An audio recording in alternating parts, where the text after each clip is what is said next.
Minho pode! 50 minutos de conversa com gente que interessa. Da gente para a gente. Minho pode! O podcast da região disponível nas tascas online do costume. Porque o Minho pode e nós também.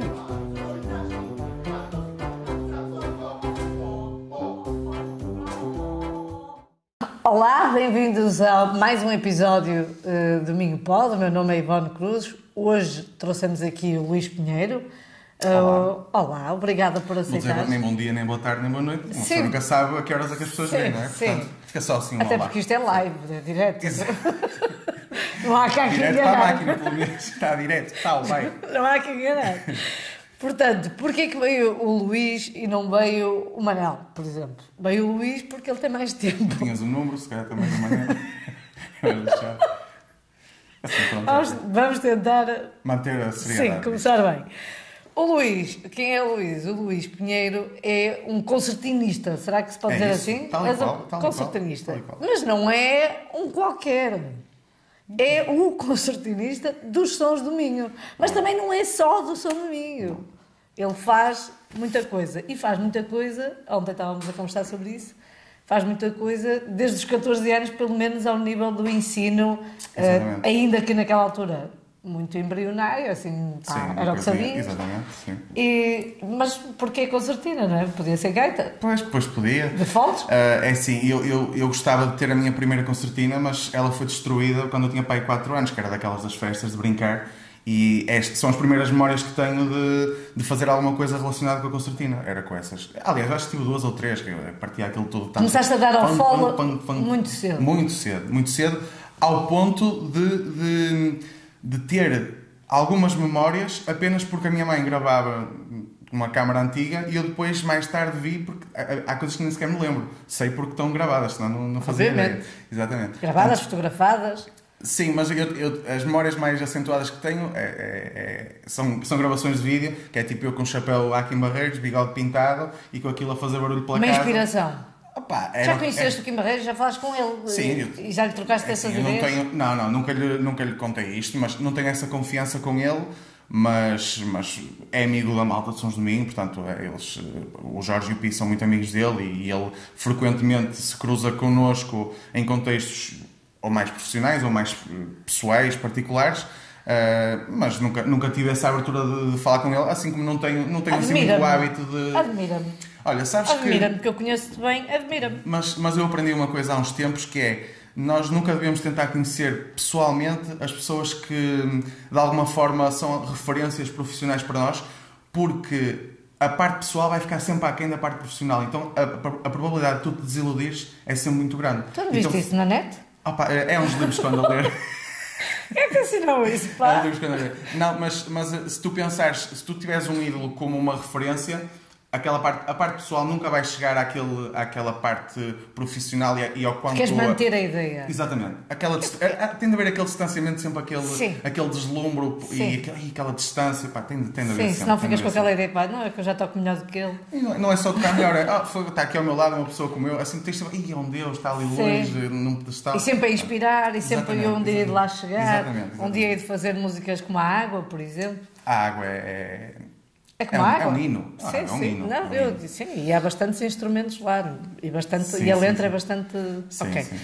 Então, e tu começaste muito cedo, estavas a dizer porque alguém, sei lá, a tua mãe, o teu pai, deram-te uma concertina, passaram-te esse gosto. Nem te sei dizer quem me deu, nem te sei dizer. Alguém deu. Olha que já aconteceu ao nosso sobrinho também lá em casa, um dos meus sobrinhos, não é? O Sandro, que já tem um bombo e já tem uma concertina. Eu tenho a certeza que alguma coisa há de sair dali, até porque eu tenho uma caixa e no outro dia já fizemos lá um festival de caraças. Okay. Portanto, mas a partir daí tu continuas a seguir esse percurso que foi assim um bocadinho natural, Sim. A tua família eventualmente te estimulava a isso, nós somos do Minho, sim, há muitas tradições. Tenho um tio que já tocava, um primo e um tio que já tocavam, Entretanto, há um dia qualquer que eu estou a vir pronto, eu sou de Forjães, como tu sabes, não é? Portanto, estou a vir de Viana para Forjães. Tens um minhoto. Minhoto, eu sou do Baixo Minho, mas a minha vida é quase toda no Alto Minho. Portanto, Não estou ali na fronteira. Nós já tivemos pessoal aqui do Rego também. Eu estou no Rego. Pronto. A minha vida é no Rego. Não, mas eles são mais Rego. Mais Rego ainda? Mais Rego Pronto, ainda. eu estou no Rego entre o Alto e o Baixo Minho. Ok. Ali, eu da minha casa vejo o Alto Minho, então é no Baixo Minho. Sim. Então há um dia que eu estou a vir de Viana e o meu pai, em vez de vir direto de Viana para Forjães, faz um desvio por Vila Nova de Anha, onde havia uma escola de concertinas e tinha lá fixado os horários, não sei o quê, e ele para lá, e eu não percebi muito bem na altura o que ele estava a fazer. Ele saiu do carro, foi lá, eu tinha pai 6 anos, foi lá, entrou no carro. Nisto, dali uns dias aparece uma concertina lá em casa. E ele, eu vou aprender a tocar concertina. Eu, vais? Como assim vais e não vamos? E ele foi tipo... Isso com que idade? Com que idade? Opa, 7 anos, 6, 7 anos, por aí, sim. E eu, como assim vais? E, não, eu também quero aprender. Com 6 anos aí, logo já logo. a dar duro. Não foi 6 anos entrei no hockey, foi aos 7, peraí, 7 anos, foi no ano a seguir. E assim foi. O meu pai foi para aí a 1 ou 2 aulas sozinho e depois à terceira já fui com ele e depois, isto foi em setembro, depois em dezembro entrou o meu irmão também, começou a ver lá barulho em casa e disse, isto afinal tem aqui alguma coisa que pode ser interessante. E foi graças, também. Então, andávamos os 3 a aprender. Ninguém quis aprender ferrinhos.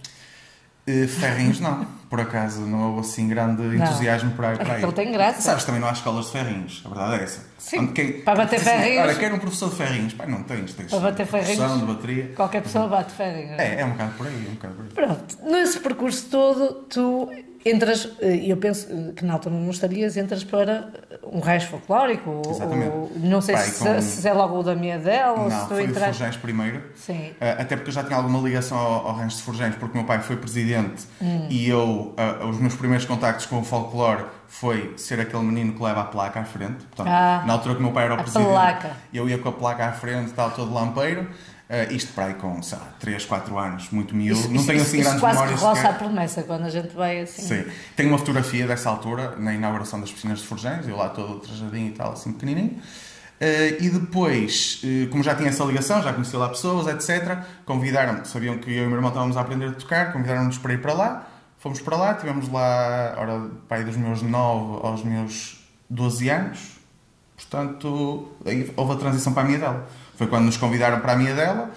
Já era um grupo assim com uma visibilidade maior, com uma organização muito maior, ao ponto de ser um grupo que todos os anos tem uma viagem ao estrangeiro. Isso é bastante aliciante, então para o miúdo, na altura que o miúdo passear, vamos embora assim os pais. E pronto, podíamos aprofundar esse tema, mas não vamos. Isso vai ficar para outro podcast. Podemos, és capaz de me fazer perguntas e eu dou a volta e pronto, era giro aquilo e tal. Sim, os monumentos. Mas acima de tudo, as experiências que enriquece, não é? Muito, e acima de tudo porque desde muito novo tive períodos sem os pais assim longos, tipo, aquilo era festivais aos 15 dias, de ir para fora aos 15 dias, e isso fez com que também tivesse uma visão diferente e uma visão e uma percepção de que há folclore noutros países, porque uma pessoa pensa, folclore, assim, no Minho, no Vira e tal. Mas há folclore noutros países, claro que nós temos aqui também o Festival Internacional em Viana, também temos contacto com grupos que vêm de fora. Mas tu vivenciares isso noutros países... Outra cultura e estares lá... Exatamente, e tens a noção de que há grandes festivais e grandes grupos e formas de expressão cultural completamente diferentes das nossas, tão diversificadas, é uma... E ajudam, não é? O nosso desenvolvimento também enquanto pessoas. Sem dúvida. Entras em contacto, são desafios. A língua é um desafio. A língua e... Comeres outras coisas é um desafio. A música como uma linguagem também é um desafio, porque tu ouves sonoridades completamente diferentes.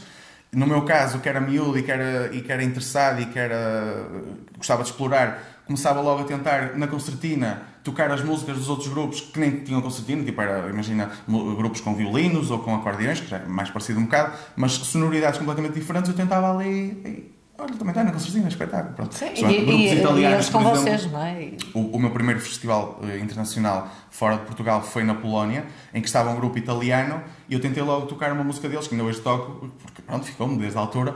E... Tocas muita coisa, já vamos falar sobre isso. Pronto, mas a verdade é que essa aproximação a outras culturas também, eu sinto que me deu assim um boost para, eu estudar para explorar muito mais do que tocar uns viras e umas chulas e etc. Pronto. E essa abertura de mente fez com que... Isso também pode até... Abertura de mente... Isso, ok, e não vamos por aí também, porque já sabemos que hoje em dia temos que ir com calma. Exato. De qualquer forma, aquilo que tu estás a dizer a propósito desse contacto, dessas viagens, dessas experiências, que ainda hoje eu sei que tu continuas a ter por força da tua atividade profissional, seria ótimo que mais jovens o fizessem, não é? Como é que tu vês... Tu partilhas palco, partilhas...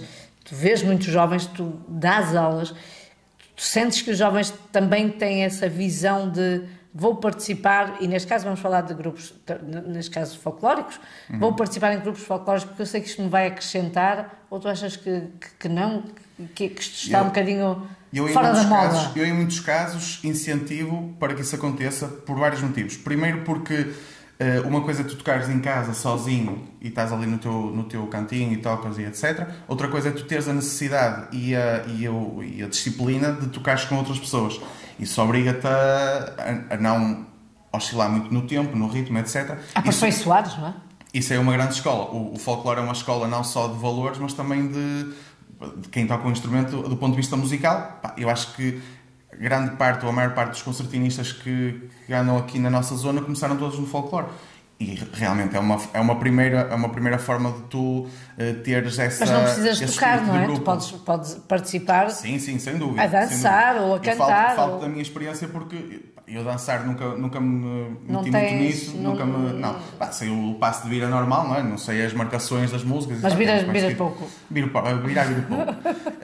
E então, da minha experiência, e para quem gosta de concertinas, para quem anda a aprender a tocar concertina, etc., acho que entrar no grupo folclórico é um dos caminhos mais normais e que faz desenvolver mais... com mais força, com mais poder, com mais... Sem dúvida. Ou seja, tu queres começar a aprender e passares logo assim para um grupo em que sejas solista, tipo um grupo de baile, ou um grupo de música popular ou tradicional, o que quer que seja, talvez seja um passo demasiado arriscado. Tem de haver ali um passo intermédio para tu te começares a enfarinhar na cena, no ambiente. Enfarinhar? É. Também... Para as mãos na massa mesmo. Ok. É porque enfarinhar também nos leva para outros assuntos. Sim, farinhas. Bem que contigo eu consigo ir a 1001 assuntos. Portanto, entraste para o rancho e pouco tempo depois foste convidado para ensinar, e tinhas 14 anos, não é? Disseste, estávamos a conversar sobre isso, disseste-me que tinhas 14. Sim. Também me disseste humildemente, mas na altura aquilo que eu ensinava, pronto, não era bem. Obviamente que tu hoje tens 32, na altura tinhas 14. Claro que faz diferença. Claro. Mas também faz diferença no sentido de que com 14 anos já tinhas a responsabilidade de passar conhecimento a outras pessoas. Exatamente. Mais novos ou mais velhos, não sei, vais-me dizer. Era tudo, tinha miúdos, tinha senhores. Isso é espetacular, na verdade. Podia ser menos, é claro, era muito menos que era agora, mas sim. Era uma prática de ensino, isso com 14 anos. E, no fundo, isso deu-me também uma certa... Quanto mais não seja, para perceber que, não é bem por aqui. Tentar outra coisa.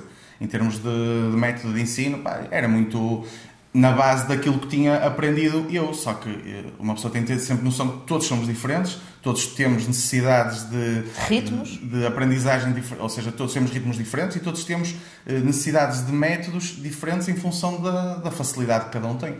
Portanto, e o conhecimento da música, não estávamos a falar sobre isso? Exatamente, ir de encontro àquilo que a pessoa mais gosta. Por exemplo, um miúdo com 10, 11 anos já tem uma cultura musical diferente do que um senhor com 60 ou 70 anos, não é? Um senhor com 60 ou 70 anos se calhar tem mais gosto na música tradicional, mas se calhar para um miúdo já lhe vou ensinar um Despacito ou isto ou aquilo, uma música brasileira, porque faz parte da cultura musical deles. Portanto, eu tento ir de encontro também um bocado a isso. No meio disso tudo, tu acabas...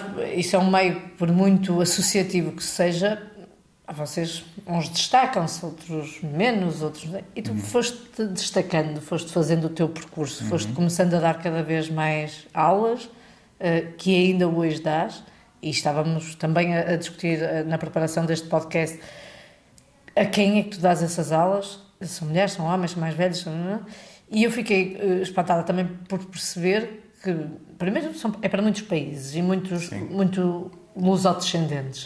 Por um lado, não é? Os online, os virtuais. Sim. E também muitos cá de outras cidades, Lisboa, Exatamente. interior, Sim. whatever. As pessoas chegam a ti, naturalmente, também com a tua reputação, acabas por ganhar essa dimensão. Mas tu tens duas formas de dar aulas, que são, na prática, as mesmas, mas usas ferramentas diferentes, presenciais, online, são desafios. A língua também é um desafio. As pessoas são todas diferentes, como é que tu geres... Completamente. Como é que tu geres isto? Há crianças, Todas diferentes. há jovens, há adultos... Há crianças que mal falam português, por exemplo. Eu já tive de recusar... Mais de França, suponho? Mais de França, Suíça, Luxemburgo, ou seja, aqui Europa. Sim. Eu já tive de recusar dar aulas a uma criança que não falava nada português e ela só falava francês e o francês, Belhão. chapéu, não é grande coisa. Por outro lado, tive uma aluna nos Estados Unidos, em Maryland, que só falava inglês. O pai é português, a mãe é argentina, se não estou em erro, ou venezuelana. Ela arranha assim um bocadinho espanhol. Vai ao português, mas é aquela cena de não tem confiança, tem vergonha, fica intimidada, então eu falava com ela sempre em inglês. As aulas eram maioritariamente, não, 100% em inglês. E isso também é bom para mim, também me ajuda a praticar o meu inglês, não é? Também me deixa um bocado desconfortável, porque sei que vou dar uma calinada, parece um bocado mal, ainda por cima eu como professor, ela como aluna... Ninguém quer saber. A minha experiência diz que ninguém quer saber. Ela ficava toda contente. Só quer porque aprendia. entender, quer comunicar. Exatamente. Se tu consegues comunicar... Exatamente. Tá E fazíamos as aulas, ela aprendia e percebia-me, eu a ela, pá, tudo ok. Quantos alunos tens? Assim, online, neste momento tenho à volta de 30 e presencial também deve andar por aí. Com uma diferença, é que o online requer muito mais horas, porque o presencialmente são turmas de 3, 4 pessoas e online é um de cada vez, é individual mesmo. Portanto, são mais horas que eu gasto com o online que dedico ao online do que ao presencial, justamente por causa disso. Antes do Covid só tinha presencial, era tudo nesses moldes das turmas aí, das 3, 4 pessoas, e fazia muito mais quilómetros, ia para Melgaço, ainda vou, mas... Eu lembro-me dessa parte. Ia para Guimarães, ia para Caminho, ia para Cerveira, ia para... Sim. Pronto, uma série de sítios, cada dia para um sítio diferente. E o Só online se veio-me sente... roubar um bocadinho essa... Sim, roubar e ajudar e contribuir de alguma forma. Porque 60 formandos de concertina, se fossem todos presenciais, bom, tinham que se juntar em grupo, imagino Sim, eu. era nesses moldes, ou seja, que ainda faço no presencial, que são turmas de até 4 pessoas e vai, ou seja, está um aluno comigo, vai rolando, vai praticar, depois vem outro, e funciona assim. Mas tens 60 agora, mas já tiveste mais... Já tive mais. Já tive bastante mais do que tenho agora. Em termos de número... Já vieram, não é? Uns vão, outros passam. Não, mas já tive mais por causa do presencial e por serem em turmas. Okay. Ou seja, eu em turmas consigo agrupar mais pessoas do que, por exemplo, numa hora consigo ter 4 pessoas, enquanto que no online só consigo ter uma. Então, se multiplicares essa uma por 4, assim ao longo dos dias da semana, dá muita mais gente. Mas também fazia mais quilómetros, tinha mais despesa com o carro, etc. Sim, etc. Tens que e assim estou em casa, grande parte do tempo, não toda, mas grande parte do tempo estou em casa. Olha, hoje só dou online, por exemplo, ontem só dei presencial e vou gerindo assim. Pronto. O que te motiva nestes processos de dar aulas? E pá, não me digas que é o dinheiro. É o dinheiro, eu gosto de ganhar dinheiro. Gosto de ganhar dinheiro. Faz parte. Gosto de ganhar dinheiro, mas a verdade... motiva-me. A verdade é que eu podia... Já vem há muito tempo, não é? Já vem há muito tempo, e já vem de... E será o teu futuro? Ou achas que não? Sim, passará por aí, não me vejo a fazer mais nada, honestamente. Tenho bastantes projetos para quando um dia, quem sabe, as concertinas começarem a ganhar ou começarem a perder força, não é? Porque pode acontecer, tudo é muito volátil e as modas são mesmo assim. Hoje em dia a concertina está em cima e há muita gente a aprender e há muita divulgação e etc. Mas pode chegar a um ponto de saturação em que as pessoas se desinteressem ou surge outra coisa. Acontece, por exemplo, nos esportes, estávamos há bocado a falar então de brincadeira, agora surgiu o pádel, há a moda do pádel. Ninguém nos garante que isso vai durar para sempre, não é? Certo. Portanto, quem está a fazer agora os campos, aí vou fazer 2 campos e 3 e 4. Ninguém nos garante que daqui a 5 ou 6 anos agora surja o Shanfing, que é o desporto, e pronto, e a pessoa vai para o Shanfing. Mistura concertina com pádel. Pronto, exatamente. Ou cavaquinho com pádel e jogas com cavaquinho. Olha, é uma aventura.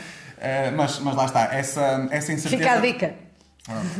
Vai ficar aqui gravado, já estamos já. Aqui no Minho Pod nascem ideias. Exatamente. Oferecemos. Nascem e até são facilmente aproveitáveis porque têm lógica. era o que eu te estava a dizer. Como é uma cena muito incerta e como, por exemplo, guitarra é um instrumento clássico, é um instrumento que não sai da moda, piano é um instrumento que não sai da moda, bateria. Agora, sim, os Coldplay não vão tocar concertina. Não, à partida pelo menos não. para a vida toda. À partida não. Podem incluir num tema, fazer assim uma participação especial de alguém, mas à partida não põe na formação deles.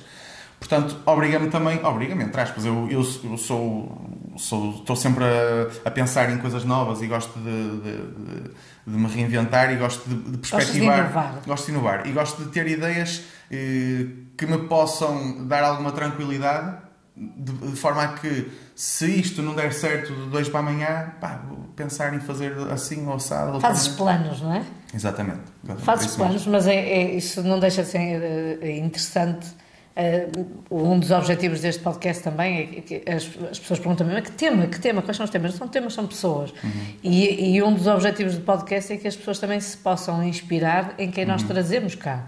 E obviamente que se trouxe cá não é porque tens uma camisa bonita, é porque eu acho que tu podes inspirar. Eu vi passar antes de vir, acho que ficou mais ou menos até. Estou bem. Os 5 minutos que me atrasei a vir foi para passar a camisa. Não, as pessoas lá também não. Sim, isso vai sair a horinha que vocês anunciarem, portanto não há. É direto. Isso é direto. E, portanto, eu sinto que tu poderias e podes inspirar alguns jovens, porque estás aí a falar de umas coisas muito interessantes, não é? Falas do teu percurso, mas também falas de planeamento. Tu estás a planear a tua vida. Mas ele dá aulas a 60 pessoas e é autónomo financeiramente e não precisa de nada. Ok, mas agora, e depois? Claro. E amanhã? Como é que as coisas vão acontecer? Vai ser cavaquinho? Vai ser piano? Isto, aposto que há mais gente noutras áreas que tem este fotografia, pensamento. Não é? Que tu gostas muito de fotografia também, sim. Mas é o que eu digo, deve haver gente, imagina uma loja de um artigo qualquer, coisa está muito em voga e deixa para amanhã pode deixar de estar. Há gente que se calhar tem o mesmo pensamento que eu e o mesmo receio. Mas essa forma de não estar acomodado e estacionado, etc. E está tudo bem. Estás atento. Exatamente. Convém estarmos sempre ativos e não nos conformarmos muito para não sermos surpreendidos, porque se tu antecipares os perigos e os riscos que pode ter a tua profissão, é muito mais fácil de superar esses riscos se um dia eles vierem. Não é? E tu achas que o facto de tu teres iniciado cedo nestes meios, e já falamos aqui das tuas experiências, acabou por moldar a tua personalidade nessa perspectiva? Porque tu até poderias dizer, pronto, eu toco concertina e é isto que eu vou fazer a minha vida toda e não acredito que isto vá mudar. Não, tu dizes, não, eu acho que isto pode mudar, pode não mudar, mas também pode mudar. Ou posso ter de me reinventar dentro do que faço, ter de me adaptar a alguma circunstância. Quem te incutiu isso? Foste tu que te incutiste isto? Foi alguém que te incutiu? Eu sou um bocado ansioso por natureza em várias coisas e se calhar é essa ansiedade e esse meu fervilhar constante que faz com que eu não esteja assim tão acomodado e sereno em relação a isso. Pronto, pode ser um bocado por aí. Tu podias ficar só pelas aulas, mas decidiste também a participar nos Sons de Domingo, não é? Convidar, vocês são amigos, eu conheço o Jorge, meu ex-cabeleireiro, não é? Isso foi mais ou menos em simultâneo, ou seja, o início de Sons de Domingo e o início das minhas aulas, de eu começar a dar aulas, até porque foi através de um elemento de Sons de Domingo que eu comecei a dar as primeiras aulas. Isso foi mais ou menos em simultâneo. Claro que eu, quando comecei nos Sons de Domingo... Com que idade começaste nos Sons de Domingo? Comecei com 18, eu já tinha feito 18. Portanto, ainda era o seguimento de uma brincadeira. Portanto, um grupo de música, vamos por aqui, vamos fazer uns concertos. Nunca pensaríamos que chegaria a alguma dimensão por aí além. Acho que nunca se faz essa conjectura. Não, acho que não. Essa perspectiva. Exatamente. Embora haja sempre uma visão de como é que as coisas possam vir a acontecer. Nunca... Que experiências te trouxeram os Sons de Domingo? Acho que tu podes contar, claro. Sim, o Sons de Domingo, acima de tudo, é um grupo de amigos. Nós começámos como tal, portanto, eu já conhecia o Pi por intermédio do meu irmão, porque o meu irmão estudou com o Pi na Escola de Monserrate, são da mesma idade, e eu conhecia-o por intermédio do meu irmão. Aliás, eu só estou no Sons de Domingo porque o meu irmão teve de estudar para o Porto, senão era o meu irmão que ia para o Sons de Domingo. Bora, pronto. Agora, aquilo que nós falámos... Lá foi o autocarro. Meu amigo. Porque era como eu estava a dizer, o meu irmão é que era amigo do Pi, colega do Pi, não eram da mesma turma, mas havia disciplinas que eles tinham em conjunto. E, portanto, o meu irmão tinha uma proximidade muito maior com o Pi, e eu fui um bocadinho por arrasto e conheci o Pi um bocadinho por arrasto. Portanto, foi do género, nós queríamos o meu irmão chama-se Vitor, nós queríamos o Vitor no São Domingos, o Vitor no Belo, pronto, vem aquele, vem o irmão, pronto, uma versão... Parecido, está com a coisa. Exatamente, pronto. Começar mais ou menos mesmo assim. Foi mais ou menos assim, até porque na altura, nessa altura, eu ainda não estava... Que o irmão ainda hoje se arrepende. O meu irmão não se arrepende nada, a ideia dele era o acordeão. Ele sempre gostou mais de acordeão, só que aqui na nossa zona, como a concertina tem mais força, e como eu e o meu pai começámos na concertina, ele foi atrás. Sim, sabes que eu sou um bocadinho leiga nesses assuntos. Olha, do ponto de vista da aparência, tu podes identificar logo pela parte da mão esquerda do tocador, ou seja, quando olhas em frente do teu lado direito, na concertina tu podes ter até, assim no máximo, tens 18 botões, no acordeão no mínimo tens 48 e pode ir até 120. Okay. Portanto, é logo a primeira diferença. diferença. Para dar o nó, o acordeão é... O acordeão tem mais botões. Mais botões de um lado e do outro. Pode ser acordeão de botões ou de teclas, ou seja, os botões igual à concertina. No entanto, à partida, também tem muito mais botões. Claro que há acordeões de dimensões mais reduzidas, para crianças, para ensino, etc., e que têm um número de botões semelhante ao da concertina. Por isso é que eu digo que a mão esquerda é sempre mais fácil de distinguir. Depois, em termos de execução, não tem nada a ver. Eu não toco acordeão de botões, por exemplo. Nunca explorei, sei a escala, ou seja, sei onde é que estão as notas, mas tocar assim alguma coisa... E é o som que também acaba por ser... O som é muito semelhante porque a forma de produzir o som é a mesma, que é através de palhetas, ou seja, a entrada e a saída de ar do instrumento faz vibrar umas palhetas que estão lá dentro. As palhetas são exatamente as mesmas, é exatamente igual. Podes ter mais palhetas ou menos em cada botão, ou seja, quando tocas num botão pode ser uma palheta só, 2, 3 ou 4, e isso faz com que o som seja diferente. Mas isso, tanto as concertinas como os acordeões têm o mesmo número de palhetas, ou seja, pode-se ter concertinas e acordeões com o mesmo número de palhetas a tocar. Portanto, o som não é assim tão diferente. Tu és concertinista. São Domingo, teu irmão foi à vida, foi lá para o Porto e tu, zumba.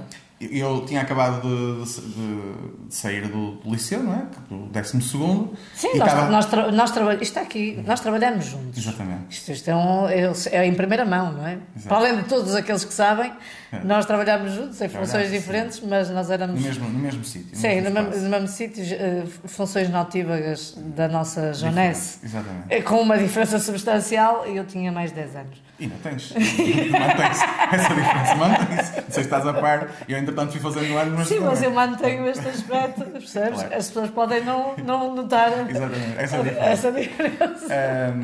É verdade. E aí? É isso. E os seus amigos, o que te trouxeram... Olha, já sabias tudo? Por um lado, trouxeram uma necessidade de ter saído do espaço que trabalhávamos. Esse estabelecimento. Exatamente, porque trabalhávamos ao fim de semana, concertos ao fim de semana, era incompatível. E isso foi um dos motivos que me fez sair. Abandonei. Exatamente, tive de abandonar.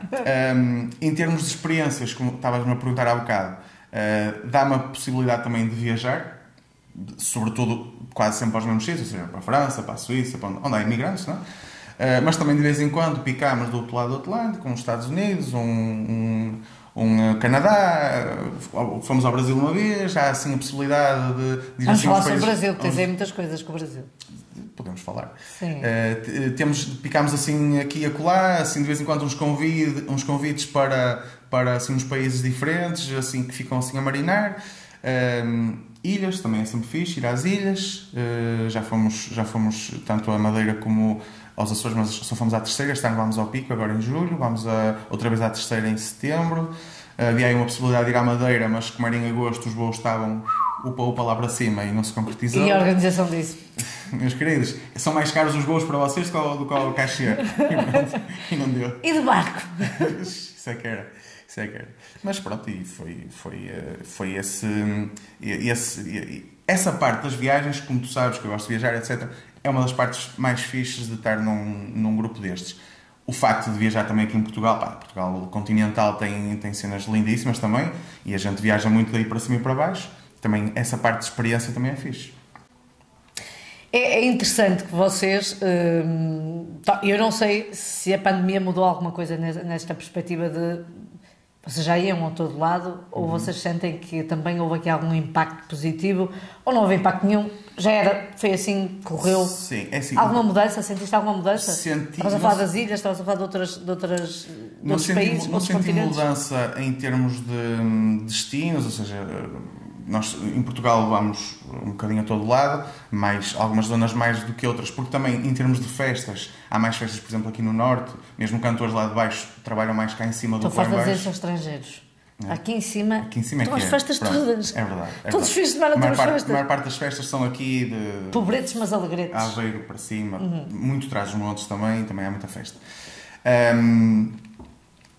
A verdade é que eu senti que em 2022, o ano pós-pandemia, houve assim um boom de espetáculos e de procura.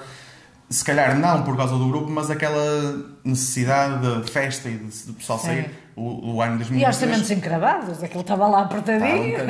A verdade é que o ano 2022 foi o nosso melhor ano. Foi o nosso melhor ano de sempre, mesmo com... sabes que aconteceu uma coisa que foi... os espetáculos marcam-se de um ano para o outro, ou seja, de 2019 já tínhamos muita coisa marcada para 2020. Quando houve a pandemia tínhamos muita coisa marcada. Então houve coisas que foram remarcadas. Para este ano não, fica para 2021. Sim. 2021 também acumulou. Sim, mas vou chegar a um ponto que é 2021 também não se fez grande coisa, 2022. Só que depois houve coisas que ficaram assim a palavrar, pronto, fica para 2021, fica para 2022. E houve coisas que depois não se realizaram. Ou seja, nós se calhar ainda podíamos ter trabalhado mais, porque tivemos mesmo assim, ao longo do ano todo, tivemos 10 desmarcações. Ou seja, 10 é muita coisa, são muitos concertos. Ainda por cima em datas muito específicas, tipo dias em agosto que te ligam tipo 10 vezes para o mesmo dia, que tens de dizer, não, está fechado, está ocupado, já está ocupado. Tipo 15 de agosto, que é o dia em que há mais festas no país, isso já está estudado. Fins de semana 15 de agosto? 15 de agosto é o dia. É o meio. É um feriado, por um lado. E por outro lado, é um dia em que há muitas festas que se fazem porque apanham os imigrantes que vêm na primeira quinzena e os imigrantes que vêm na segunda quinzena. Sim. Portanto, aquele dia é a lista. Está cá tudo. Exatamente. Costuma-se dizer até que não há grupos para tantas festas. E que há festas que tipo põem um DJ ou assim, ou o grupo. Toda a gente trabalha. 15 de agosto toda a gente trabalha. Agora não há grupos para tantas festas, não vão faltar grupos para o Rock in Rio Febras. Estava agora a lembrar. Só que se é rock e se queres um contexto mais popular ou tradicional, já não Sim, mas pode ser Rock in Rio e os amigos Febras. Rock in Rio. Os amigos das Febras. Febras no pão. Amigos das Febras no pão. Pronto, está feito. A pessoa continua. O pessoal continua a achar que as febras é por causa das febras do pão. O Rio da nada. Não, o Rio chama-se Rio Febras. Não sei onde é que é, mas se der ainda dão lá um saltinho. Se eles não cancelarem tudo, não boicotarem o festival, ainda se vai lá. Não se boicota, não acaba cotas. Dentro da tua perspectiva e do teu crescimento, eu sigo-te, eu vou ouvindo as tuas evoluções e por isso é que estás aqui, não é? Não desapareceste da minha vida. Tu andas aqui também para os forrós e para os brasileiros e para entrar noutros contextos que te passam pela cabeça, tipo, deixa ver. Olha, tudo começou com um festival internacional que fui com o grupo folclórico das Lavradeiras da Miedela, justamente, que foi... Tu ainda continuas nesse grupo? Sempre que posso. Nesta altura do ano... Isso é que é uma resposta. A gente... sempre que posso. Sempre que posso, porque nesta altura não posso. Nesta altura do verão os concertos de São Domingos coincidem com as saídas do grupo. Por exemplo, a última atuação que fiz com o grupo foi em dezembro, na Pampilhosa da Serra. Lá está, porque é uma altura mais calminha também para São Domingos. É uma altura calma também para o folclore. Mas houve aquela data, estava livre, fui e fiz os ensaios praticamente... não foram todos, mas praticamente todos de janeiro até maio, por aí. Fui a quase todos. Lá está, sempre que havia alguma coisa, alguma atuação, ou assim, não fui. Isto também fez com que, ou seja, eu fui também a muitos desses ensaios por aquilo que estava a dizer há bocado, por tentar incutir que alunos meus entrem nos contextos folclóricos, etc. Então eu tenho 3 alunos nesse grupo atualmente. Então...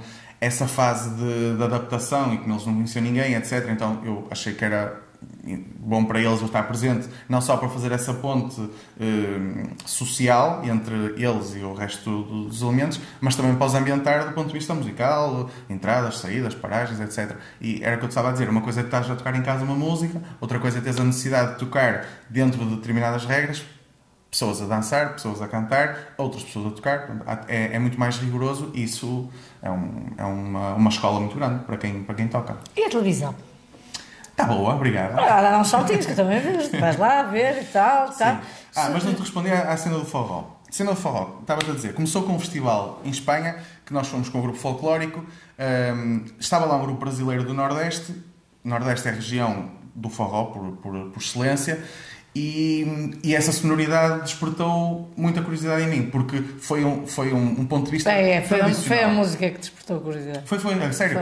O acordeonista era um senhor pai com os seus 60 e tal anos, foi a pessoa com quem eu mais falei durante o festival. Ele arranjou-me um site onde tem tipo uma biblioteca, uma fonoteca de discos antigos, de vinis antigos, está lá tudo em formato digital, podes aceder a qualquer hora em qualquer parte do mundo. E a partir daí comecei a ouvir, porque tu pensas assim, forró pensas se calhar em ritmos mais modernos, tipo Calcinha Preta, Aviões de Forró, e se calhar associas até a Gustavo Lima e Michel Teló e por aí fora. Não associo, porque a minha cultura reduzida, é acessível. É reduzida, mas ainda bem que não associas, porque não tem nada a ver. Isso é sertanejo, mas há muita gente, forró, está bem, Gustavo Lima, não sei o quê. Sim, é tudo, isso é como a Kizomba, não? Tudo é Kizomba, tudo. Brasil é tudo igual. Tudo bate. Não é bem assim.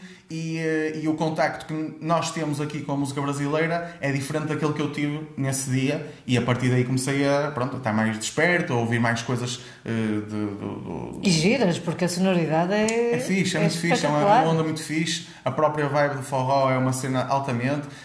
Quando comecei a descobrir que havia aqui no Porto noites de forró, tipo, o pessoal junta-se há 2 dias, pelo menos, que é certinho, que é à quinta-feira e ao domingo, em 2 espaços diferentes. No Porto. E depois, esporadicamente, acontecem festivais em que vem pessoal mesmo do Brasil. Vai acontecer agora em setembro, tenho muita pena de não conseguir ir porque tem concerto.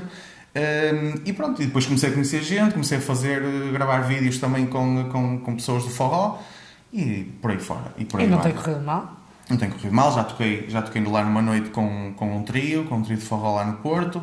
Já foste ao Brasil tocar também? Já fui ao Brasil tocar, no contexto de Sons do Minho, e no Rio de Janeiro em clubes portugueses, associações portuguesas no Rio de Janeiro. Portanto, foi tudo para lusodescendentes, no fundo. Portanto, foi para tocar para portugueses, ou seja, a nossa música... Sim, que é normal, não é? Claro, exatamente. Na verdade, é quem consome. Tal e qual, até porque no caso do Brasil não, porque a língua é parecida, apesar de eles não nos perceberem, não é? Mas se fores para os Estados Unidos ou para o Canadá, ou etc., faz sentido tocar nas comunidades portuguesas, que é quem percebe. Nós temos a desgarrada, que é um dos pontos altos do nosso espetáculo, que só resulta se perceberes. Claro.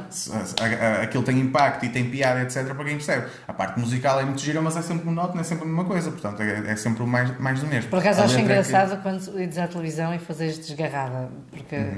É sempre um apontamento diferente. Só que tipo, ok, não é? Porque isto é muito nosso. Hoje em dia, já está mais global e já chega mais gente com a internet, etc. Já entendem. Já sabem o que é desgarrada. Mas, nos nossos inícios, não tens, ainda hoje acontece, mas nós costumamos nós tocar quanto mais longe melhor. Porque tem um impacto diferente. Aqui em cima a desgarrada já é uma coisa banalíssima, concertina já é uma coisa banalíssima.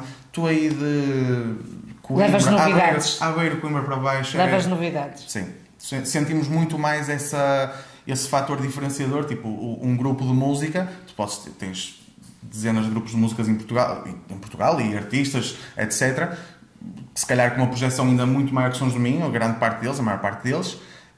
Mas a desgarrada é sempre um fator diferenciador em relação a todos os grupos de todos os géneros. Fica-te bem dizer isso, pá, fica-te bem. Mas é que a gente já vai a vários lados e ouve músicas de Sons do Minho com naturalidade. Sim, o beijinho e o abraço só gosta disso. Mas e se falares, isso é ótimo. Sim, para nós é um reconhecimento, fantástico. Não é? Claro, para nós é fantástico.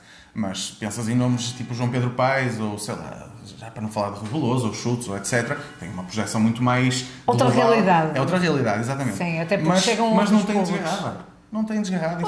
Podem eles andar por onde andarem, não tem desgarrada. Podes desgarrá-los se quiseres, que eles nem vão conseguir fazer nada. Se calhar nem uma quadra improvisada conseguem fazer.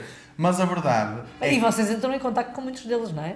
Principalmente de géneros diferentes do nosso, não é tão fácil. Contacto no sentido, algum cruzamento, vocês vão a canais e acabam... Por aquilo que estávamos a falar antes de começar o podcast, que é, quando queres falar com um artista desses, liga para a gente. Percebes? A dificuldade é a mesma, seja para ti, seja para nós, porque é igual para todos. Não há essa cordialidade entre músicos? Não, muito difícil. Assim, se nos atirarmos para fora de pé do nosso género, sabes que há assim um bocadinho de preconceito ainda em relação É um bocadinho. Seja parolos. Um bocadinho.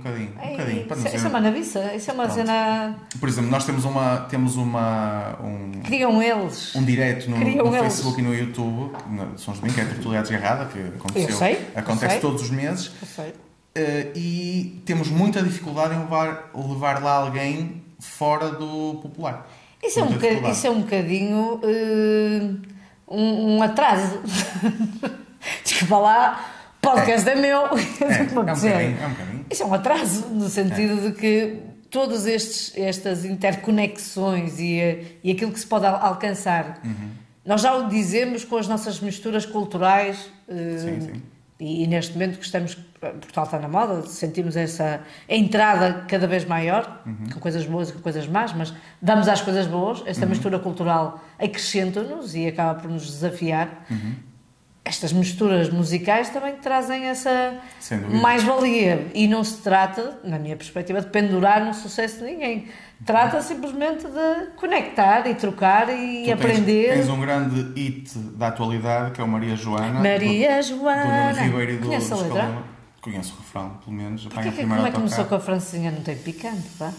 Porque, não sei, pá, não podemos questionar o autor. Ok, o poeta pronto. não deve ser questionado. Ok. Sim, mas é que eu consegui logo fazer ali um conjunto de francesinha, a francesinha, o autocarro. O Ir do Norte, etc. Se tu ouvires a música toda, lá para o meio, mais para a parte final, quando entra a parte da Marisa, tem uma concertina lá, gravada. E tem sim, no videoclipe tem, vez viram o que agora já não me figurantes do grupo folclórico, não sei que grupo é, mas tens lá folclore metido no meio de uma coisa mais mainstream. Que resultou muito bem. Maravilha, pronto. É possível. Tudo se faz, é possível. É possível. A Marisa. Exatamente. E os Calema. 2010, Expo Xangai, China. Fui lá com o grupo representar Portugal na semana no dia de Portugal na Expo Xangai. A Marisa cantou nessa noite e nós tínhamos estado o dia todo em cortejos e atuações na Expo e não sei o que mais. Fomos à noite ver o espetáculo da Marisa, ou seja, ainda estávamos trajados, uns bem trajados, já sem faixa.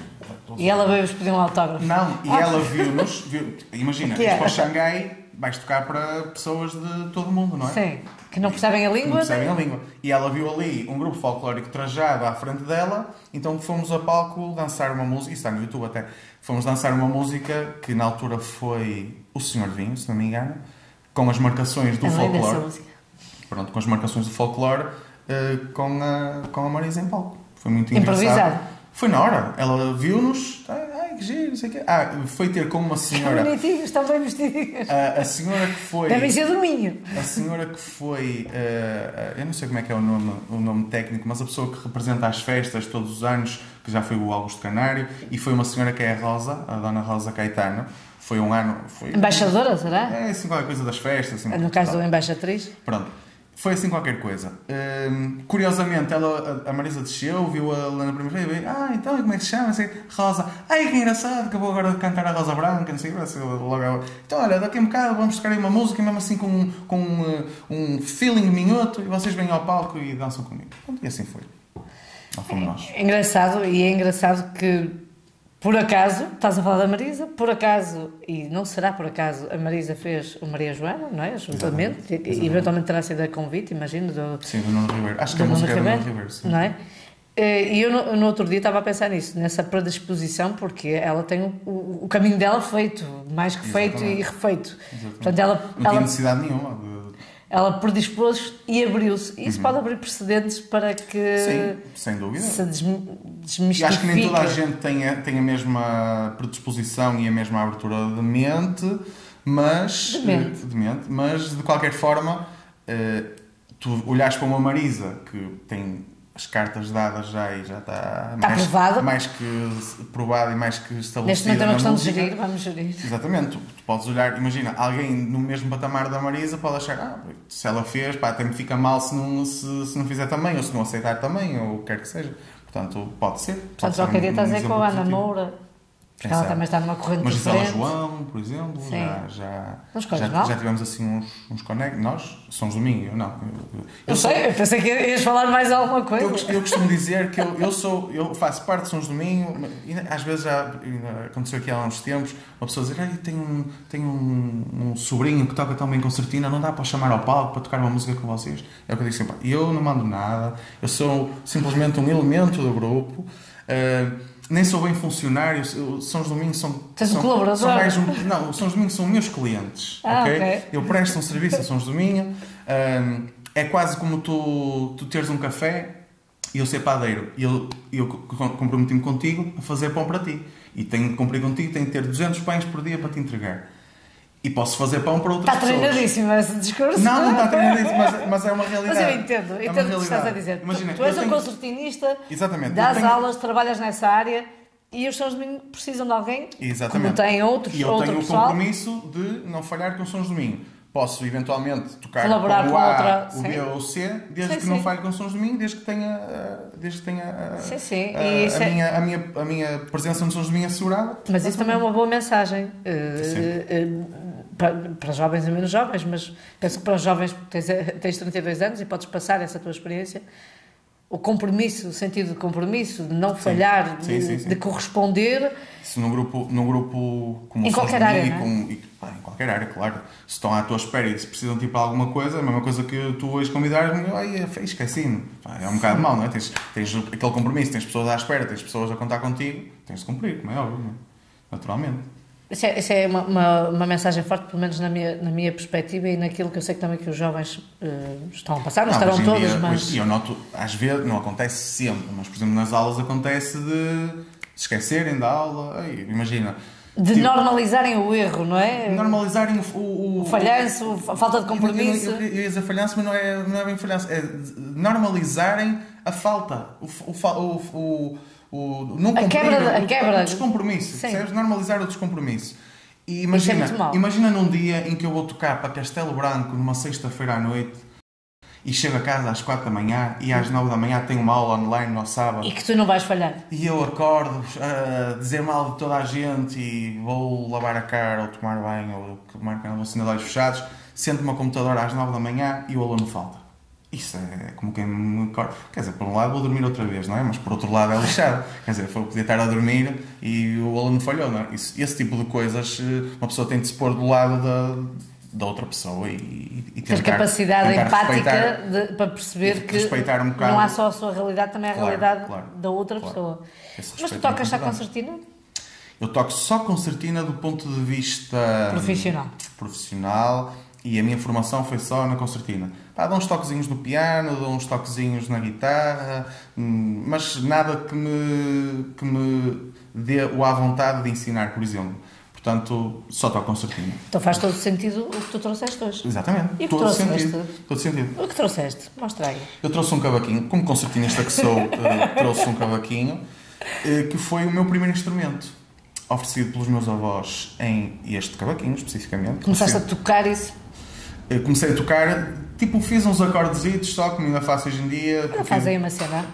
O que é que fazes? Isto parece um ukulele.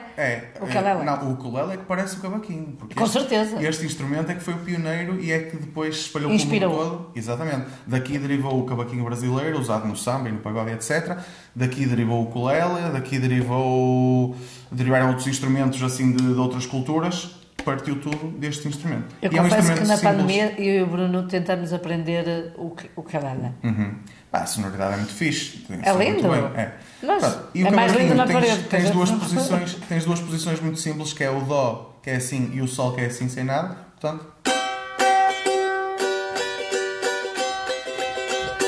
É só isto. Pronto, já fazes aqui uma série de músicas já acompanhadas. Eu já ia entrar aqui no ritmo. Portanto, é especial para ti. E trouxe este instrumento por 2 motivos. Primeiro, porque foi o meu primeiro instrumento. Tão primeiro que eu não me lembro sequer de o ter recebido, porque foi uma prenda de aniversário dos meus avós, ou de Natal ou de aniversário, mas acho que foi de aniversário. Quando eu tinha 4, 5 anos. Não te sei dizer se este foi o meu primeiro instrumento ou se foram aquelas concertinas que sabe Deus onde é que elas andam, todas partidas, mas digamos que, considerando instrumentos a sério, porque aquilo eram mais brinquedos, não é? Considerando instrumentos a sério, este foi o meu primeiro instrumento. E foi daqui que se calhar surgiu o gosto pela música e foi neste instrumento que eu me expressei musicalmente pelas primeiras vezes, ou seja, o meu pai ensinou-me essas duas posições, isto também porque, como eu te estava a dizer, eu fazia parte do grupo de forjães e que tinha uma escola de cavaquinhos, o meu pai era presidente, portanto ele sabia algumas coisas de cavaquinho e pronto, foi um bocado por aí, foi um bocado uma E a musicalidade do cavaquinho é contagiante também, porque é um instrumento entra bem, é um instrumento alegra. muito fácil de aprender, ou seja, há muita gente a tocar e está muito proliferado na nossa... Enraizado. Exatamente, muito, na na nossa música e na nossa cultura. E o facto Obrigada por teres trazido, não é? Ora, essa, Tem não é muita para história. ficar isto, vai outra vez. Não, isto é que veio- o pessoal traz e fica. Enfim. Pronto, achei que era interessante trazer, se calhar se tivesse a minha primeira concertina tinha trazido, mas trouxe o meu primeiro instrumento e o primeiro instrumento que tenho memória de ter tocado. E que certamente teve impacto depois na carreira que tu tomaste. Este instrumento, posso dizer que vai ficar num quadrozinho, assim, na minha casa que eu estou a restaurar, que era dos meus avós esses que me deram este cavaquinho. E que terá uma inauguração, não é? Certamente. Ok. Vai ficar lá, assim, num sítio de destaque, algures como homenagem a quem me deu, a quem me deu e a quem me... Homenagem é sempre ponto de ligação, não é? Exatamente. Fica Raiz. lá, em vez de ter É a minha raiz. em vez de ter um quadro, não, vai ficar este cavaquinho, tem um significado. Pronto. Tem o seu Maravilha. valor e o seu significado. Todos nós temos alguma coisa que nos contagia, que nos contagia positivamente. E para ti é um cavaquinho que não deixa de ser interessante. Exatamente. Conseguiste concertina. Consegui mantê-lo ao longo do tempo comigo, sem que o perdesse, porque eu recebi-o como miúdo, podia ter partido todo, podia ter Sim. acontecido muita coisa. Sobreviveu no tempo, sobreviveu nas minhas Sim. mãos de criança e pronto, olha, e está aqui apto a tocar. Se eu preciso tocar, eu como não toco grande coisa, mas se eu preciso de alguém que toque cavaquinho a sério, tocar alguma coisa, ele está pronto a tocar. E se falasse? Se falasse não dizia nada, coitado. Se A maior parte falasse. do tempo esteve dentro de um saco lá metido nos armários, o que é que foi.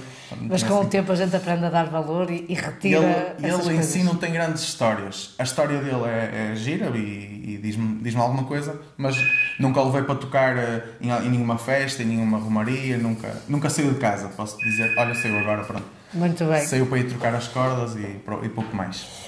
Olha, contando também com essa história que tu tens a propósito do cavaquinho e a propósito do Minho e a propósito das nossas raízes, nós acabamos sempre desta forma no nosso podcast, que é, trazemos para aqui uma palavra do Minho. E sabes que eu estava-me a tentar lembrar que eu tinha definido uma e depois, olha, puf, foi-se. Mas lembrei-me outra que tenho a certeza que não se usa em mais lado nenhum. Treta. O que é treta? Não é teta? Sim. Sim. É, cara, sério? Treta pode ser muita coisa. Pode ser, ei, tens uma treta do caraças com quem és um fanfarrão.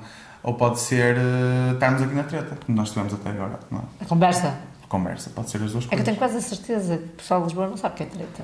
Será que Sei, sabe o que é não treta? sei. Eu acho, e quando tu me falaste disso, eu lembrei-me de outra palavra, Qual é a outra palavra? que aí é que de certeza o pessoal de Lisboa não sabe, que é chieira. Não sei se alguém disse aqui no podcast. Já falámos da cheira numa gravação não muito longe, nomeadamente há 2 horas atrás. Então, já passou mais de 5 horas. Sabes que eu... Tu disseste algum pi aí? Pi? Não. Não me apercebi de nada. Eu ia te perguntar isso no início, mas entretanto passou. Também, olha, se tiveres de pôr... Depois... Cheira é mesmo uma cena nossa. É, e eu tinha... Aqui há uns anos fiz uma marca de camisolas, não sei se chegaste a ver com imagina, era... Sim, vi. Sim, vi. Imagina, é a tua cara, não é? Depois tens o corpo ou um cavaquinho, de um boneco, sim. ou um traje, mais pequenino até. Exatamente. Tipo criança, tu no corpo de uma criança. E acabava trajada. aqui. Exatamente, isso mesmo. Pronto, e a marca que defini foi Queixeira, que era um que é, o apóstolo e Queixeira. Queixeira, pronto. Sim, também é uma coisa muito nossa, que gostamos de juntar as palavras todas. É, com o apóstolo e tal. Tudo. Não, nós nem apóstolos Tipo, fomos. viva Nós é o que me diz viva o caminho. Exatamente, sim, mesmo na parte oral, sim. Nós temos jeito para isso. Esse mesmo. Luís, tenho a certeza que inspiraste aqui muita gente, tenho a certeza espero que será um bom motivo para os jovens repensarem algumas estratégias na vida deles. Quem não tiver a luz ao fundo do túnel para um caminho, pelo menos, olha, que se dedique a um instrumento e que tente fazer alguma coisa disso. Ok. E eu comecei sem qualquer tipo de perspectiva profissional, pá, era uma brincadeira como outra qualquer, Sim. como quem joga futebol, como quem vai à natação, pá, era uma brincadeira e pronto. E até aos meus 18 anos sempre foi assim, até comecei a ver as coisas de uma forma mais uma potencial vida profissional ligada a isso e olha, e assim foi. E nós podemos explorar aqui outro campo que acabei por não explorar, mas o nosso podcast tem 50 minutos e mais um bocadinho, há minhoto, que tem a ver com o impacto que a tecnologia pode ter na música tradicional. Temos falado muito sobre a inteligência artificial e sobre os impactos que isso pode ter, aparentemente nenhuns, mas certamente que há sempre coisas aqui que influenciam. Portanto, obrigada a todos aqueles que viram esta nossa edição. Obrigada ao Luís por ter aceito. Obrigado pelo convite. Por teres partilhado as tuas experiências, por teres inspirado os outros. O próximo episódio, não me lembro o que é que vai ser, não sei, não me lembro qual vai ser o convidado. Também não é muito relevante, o que é relevante é quando eles cá estão. Obrigada pela vossa presença e até uma próxima oportunidade. Tchau, Laura. See you.